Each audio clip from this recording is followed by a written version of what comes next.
সামান্য এইটুকুনি জ্বর হয়েও এত বড় শরীরের মধ্যে ক্ষতি হয়ে যাবে সেটা আমি কখনোই কল্পনা করতে পারিনি। আসলে এর আগে তো অনেকবারই জ্বর হয়েছিল, তবে আসলে সেই জ্বর আলাদা ছিল আর এখন এই জ্বরের মাত্রাটা একটু আলাদা। তবে কি জানো তো, ওই যে শরীরের মধ্যে এতটাই ক্ষতি করে ফেলেছি, মানে এতটাই দুর্বল করে ফেলেছি, কোনো রকমভাবে খেতেই পারছি না। তবে আজকে জানো তো প্রায় 10 থেকে 12 দিন হলো শরীরের মধ্যে জ্বর ছিল, তবে 4 দিন ব্যাপী জ্বর ছিল। তো তারপরের থেকেই এতটা পরিমাণে শরীরটা দুর্বল, নাড়াচাড়া করার মতো ক্ষমতা পাচ্ছিলাম না। আচ্ছা, সে যাই হোক, অনেক কথা হবে, অনেক গল্প হবে, তার আগে নিজের পরিচয়টুকু একটু দিয়ে দিই। রাধে রাধে, শুভ সকাল আমার সকল প্রিয় পরিবার এবং প্রিয় বন্ধুরা। পূর্ব মেদিনীপুর জেলার ছোট্ট একটি গ্রাম থেকে আমি মানসী, আমার MJ অধিকারী ফ্যামিলি ব্লগে তোমাদের সকলকে জানাই অনেক অনেক স্বাগত এবং অনেক অনেক ভালোবাসা। গত কয়েকদিন ধরে শরীরটা ভীষণ পরিমাণে খারাপ ছিল, আর ওই কারণেই তোমাদের সামনে আর পারছিলাম না ভিডিও নিয়ে আসতে। আসলে আমি ভেবেই নিয়েছিলাম আমি বোধহয় আর কোনো দিন তোমাদের সামনে আসতে পারবো না। তবে এই নিয়ে খুব চিন্তা হচ্ছিল মনের মধ্যে যে আমি যদি এইভাবে শরীরটাকে এইভাবে খারাপ করে ফেলি, তাহলে হয়তো আমার বন্ধুরা হয়তো আমার ব্যাপারটা জানতেই পারবে না। কোনো একদিন হয়তো নিঃস্ব হয়ে যাব, একদিন হয়তো এই ইউটিউব ব্লগ থেকেও হয়তো বিদায় নিয়ে নেব, তার সঙ্গে সঙ্গে হয়তো পৃথিবী ছেড়েও হয়তো বিদায় নিয়ে নেব। তবুও হয়তো আমার বন্ধুরাও জানতে পারবে না আমার মানে শরীরের মধ্যে কতটা পরিমাণে অসুবিধাটা ছিল। আচ্ছা, সে যাই হোক, নিজের নিয়তি তো আর নিজের হাতে কখনোই লেখা হয় না, সেটা সম্পূর্ণ নিয়তিটা লিখে রাখে একমাত্র ওপরওয়ালা ঈশ্বর বা গোবিন্দ। তো ওই কারণেই হয়তো আমি আজকে অনেকটাই সুস্থ হয়ে গিয়েছি। তো ভাবলাম যে না, একটু তোমাদের সামনে না আসতে পেরে ভালোও লাগছিল না, আর বন্ধুদের সঙ্গে কথাবার্তা না বললেও একদম মন মারা হয়ে গিয়েছিলাম জানো তো। আর এই যে ভিডিওর দেওয়াটা একদম বন্ধ করে দিয়েছিলাম, অনেক বন্ধুরা আমায় বলেছিল যে ভিডিও বন্ধ করেছো কেন, যেইটুকুনি পারবে সেইটুকুনি করার চেষ্টা করো। তো এই কারণে অনেকটা চেষ্টা করার পরে আজকে ফাইনালি কিছুটা ভিডিও নিয়ে তোমাদের সামনে উপস্থিত হয়ে গেলাম। আজকের ভিডিওটা আশা রাখছি একটু হলে তোমাদের ভালো লাগবে, আর যদিও ভালো লেগে থাকে তাহলে একটা লাইক এবং একটা কমেন্ট করে ছোট্ট পরিবারে এসে মিষ্টি সদস্য হওয়ার অনুরোধটা জানিয়ে রাখলাম। সকালবেলা ঘুম থেকে উঠে পড়ে আগে প্রথমেই বেডরুমটাকে ভালো করে পরিষ্কার করে নিয়েছি, ঝাড়ামোছা করে নিয়েছি, তারপরে দেখো বাইরে বেরিয়ে পড়েছি। এই দেখতে পাচ্ছ আমার চলনিটা এখনো পর্যন্ত ঠিকঠাক মতো করতে পারছি না। হ্যাঁ, যতটা পারছি হয়তো ক্যামেরাতে দেখতে পাচ্ছ খুব জলদি জলদি স্পিড নিয়ে কাজ করছি, অতটাও পরিমাণে স্পিড নিয়ে কাজ করতে পারি না গো। তবে কি জানো তো, ভিডিওটা বড় হয়ে যাওয়ার কারণে, মানে অনেকটাই ভিডিও বড় হয়ে যাওয়ার জন্যেই অনেকটা স্পিড নিয়ে কিন্তু কাজকর্মগুলো তোমাদের সামনে দেখালাম। আচ্ছা, সে যাই হোক, আগের দিনের ভিডিওতে, মানে আগের দিন মানে এই যে কতদিন আগে আমি ভিডিও দিয়েছিলাম একদম মনে ছিল না। তো যাই হোক, আমাকে সোমা দিদিভাই কিন্তু কমেন্ট করেছিল যে আমাকে নাকি মিস করে, ভালো লাগে না আমি না ভিডিও দিলে। তো অসংখ্য অসংখ্য ধন্যবাদ দিদিভাই, এইভাবে পাশে থেকো সারাটা জীবন।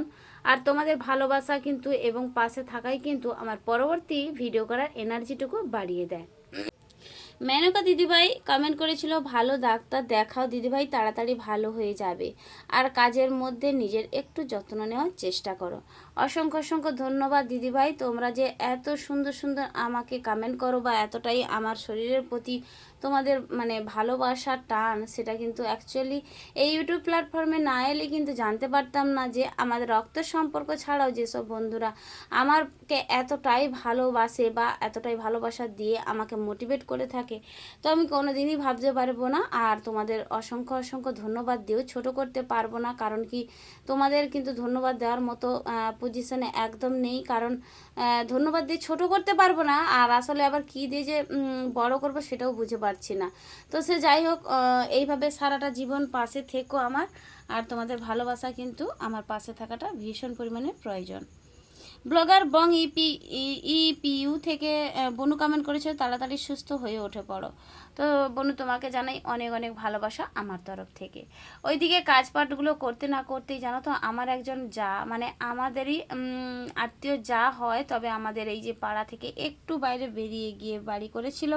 তো দিদি আমাকে দেখতে এসেছিল, কারণ কি আমি কয়েকদিন ধরেই বিছানা ছেড়ে উঠতে পারছিলাম না, জানতে পেরেই ছুটে সকালবেলা চলে এসেছিল। কারণ কি দিদি আবার টিউশন পড়ায় তো, আর বাচ্চাদেরকে বসিয়ে আমাকে একটু দেখা করতে চলে এসেছিলো। তারপরে সারাদিন ব্যস্ততার মধ্যে আসতে পারে না, আর ওই কারণে সাত সকালবেলা ছুটে চলে এসেছিলো। আমি ওই দিদিটার সঙ্গে কথা বলছিলাম আর সঙ্গে সঙ্গে কাজগুলো করে নিচ্ছিলাম। আজকেই ফাইনালি বিশ্বাস করো, যাই না আমি তোমাদের সামনে ক্যামেরাটা অন করেছি তখনই কিন্তু এতটা কাজ নিয়ে হাজির হয়েছি। তবে আজ 10 থেকে 12 দিন আমি কিন্তু কোনো রকমভাবে রান্নাটুকুও করতে পারিনি।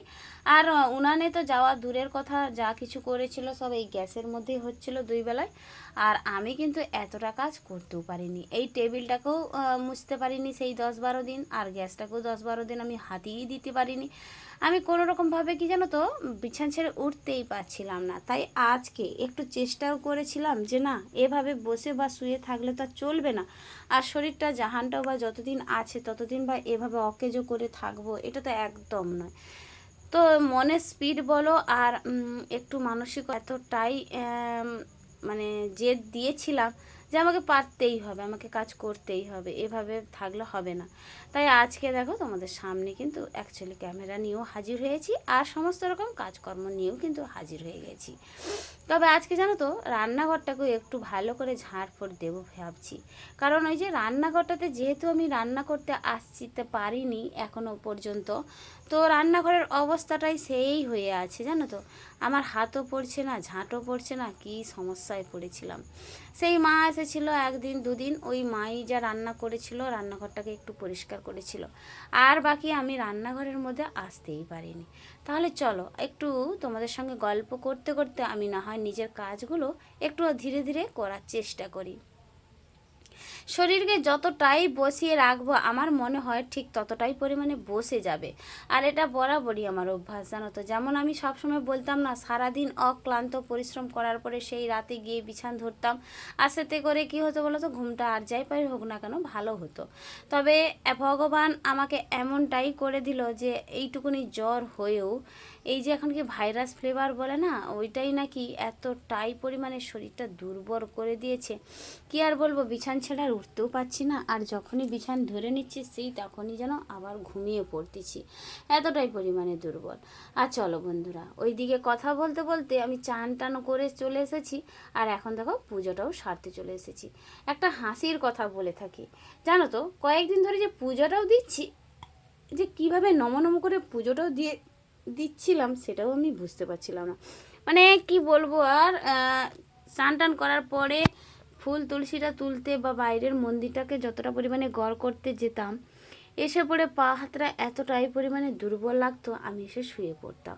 আর ওই যে টুকটাক মানে যেটুকুনি না ফুল এবং তুলসীতে পুজো না করলে চলতো, আমি সেভাবে দিয়েই কিন্তু কাজটা মিটে দিতাম। তবে আজকে ফাইনালি এটিও সোমবার, আর মন্দিরেও যেতে পারলাম না, শরীরটা ভীষণ পরিমাণে খারাপ বা দুর্বলের জন্যে। তাই বাড়িতেই ওই যে শিবলিঙ্গ যেহেতু আছে আমার ছোট্ট, ওর মধ্যে একটু ভালো করে পুজোটা সেরে নিলাম, আর সঙ্গে সঙ্গে ঘরের পুজোটাও বেশ ভালো করে আজকে সেরেছি। কারণ কি অনেক দিন হলো জানো তো, পুজো না সারতে পেরে নম করতে পেরে একদম ভালো লাগছিল না, আর তোমাদের সামনে তো উপস্থিত হতেই পারছিলাম না, সেটাও আরও খারাপ লাগছিল। চলো, চাও খাওয়াটা একদম ভুলে গিয়েছি, তাই ভাবলাম আজকে একটু দুধ গরম করে নিই।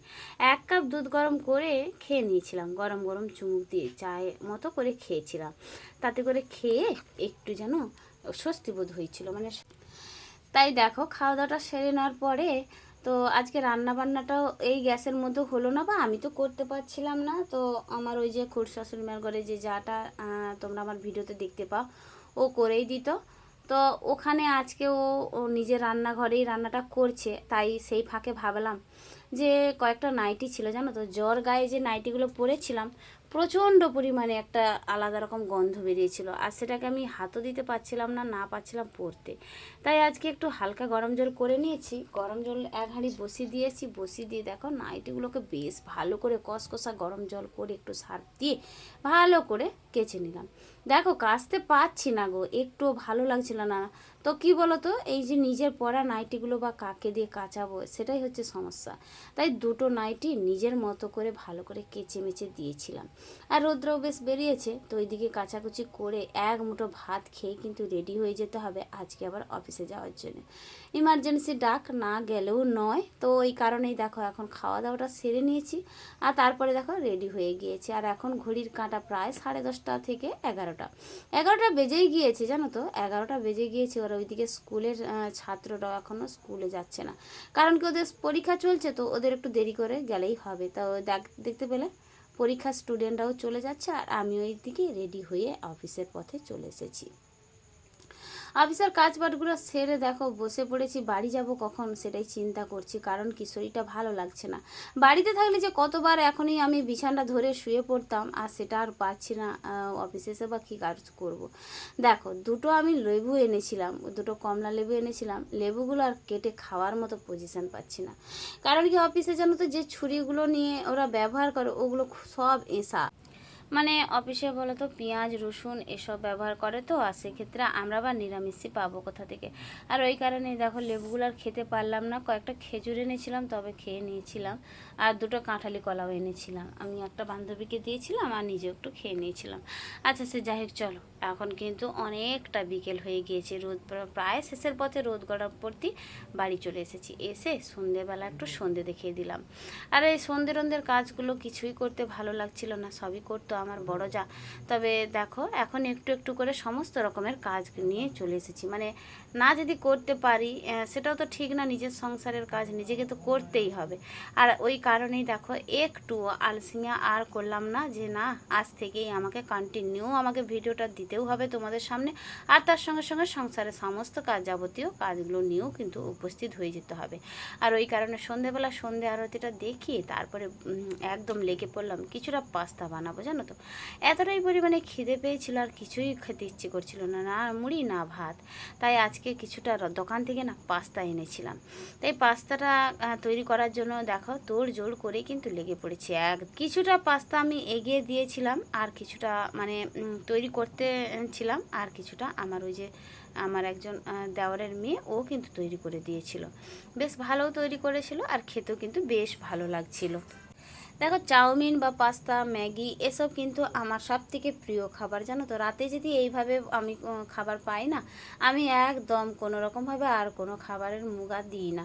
তবে কয়েকদিন এতটাই পরিমাণে খাওয়ারটা কমে গিয়েছে, দুর্বলের সাপোর্টে আমি আর চলতেও পারছিলাম না। ভাত মুড়ি তো একদম খেতে ইচ্ছে করছিল না, তাই আজকে ভাবলাম যে না আজকে চাউমিন নেবো ভেবেছিলাম, আমি ভাবলাম না আজকে একটু পাস্তা নিয়ে নিই। আর পাস্তাটা দেখতে পেলে বন্ধুরা কী দারুণ লাগছে গো খেতে। আর যখন আমি খেয়েও ছিলাম বেশ ভালো লাগছিল খেতে। তবে ভেবেছিলাম কিছুটা খেতে পারবো না, তবে পাস্তাটা বেশ ভালোই খেয়েছিলাম। তবে রাতের খাবারটা বেশ ভালো মতোই জমে গিয়েছিল। ভিডিওর এ পর্যায়ে এসে একটা কথা না বলেও নয়, এখনও পর্যন্ত যে সকল বন্ধুরা আমার ভিডিওর মধ্যে আছো, আমার পাশে আছো, আমার সাথে আছো, তো তোমাদের সবাইকে জানাই অনেক অনেক ধন্যবাদ এবং অনেক অনেক ভালোবাসা। ভিডিওটা যদি তোমাদের কোনো অংশ ভালো লেগে থাকে তাহলে একটা লাইক এবং একটা কমেন্ট করে ছোট্ট পরিবারে এসে মিষ্টি সদস্য হয়ে যাও। তাহলে চলো ভিডিওর অন্তিম পর্যায়ে চলে এসেছি, ভিডিওটা আর বড় করতে চাই না। ফিরে আসছি আগামীকাল নতুন একটা দিনে নতুন একটা ভিডিওর সাথে। ততক্ষণ তোমরা সুস্থ থেকো, ভালো থেকো, এইভাবেই পাশে থেকো সারাটা জীবন।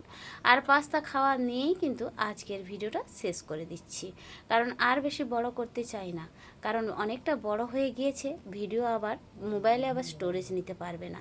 তাহলে চলো রাধে রাধে বন্ধুরা, আজকের মতো টাটা।